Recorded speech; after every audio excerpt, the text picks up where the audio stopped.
আমি চাই না বন্ধুরা, আপনারা কি চান এই ধরনের দেশ? আপনারা চান যে দেশে বঙ্গবন্ধুর মতো একজন মহান নেতা? হায় রে হায় বাংলাদেশ, হায় রে হায় বাঙালি জাতি।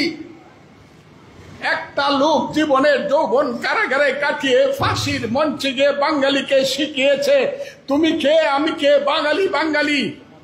যে লোকটা একটা আঙ্গুল তুলা দিলে পরে 7.5 কোটি মানুষ এক কাতারে এসে দাঁড়াতো, যে লোকটার আঙ্গুলে হেলনে দেশে মুক্তিযুদ্ধ হয়েছে, সেই লোকটার বাড়ি আগুন দিয়ে পুড়ে দিলেন।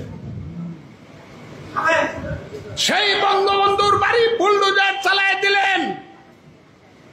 কেউ প্রতিবাদ করলো না, সরকার কিছু করলো না, মিলিটারিরা চৌকিদারের ভূমিকায় অবতীর্ণ হইল।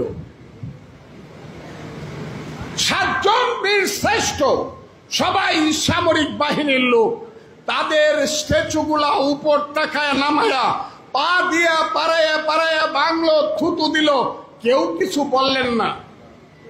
বীর শ্রেষ্ঠ কারা বন্ধুরা? বীর উত্তম কারা? বীর বিক্রম কারা? বীর প্রতীক কারা বন্ধুরা? মুক্তিযোদ্ধা কারা? আমরা।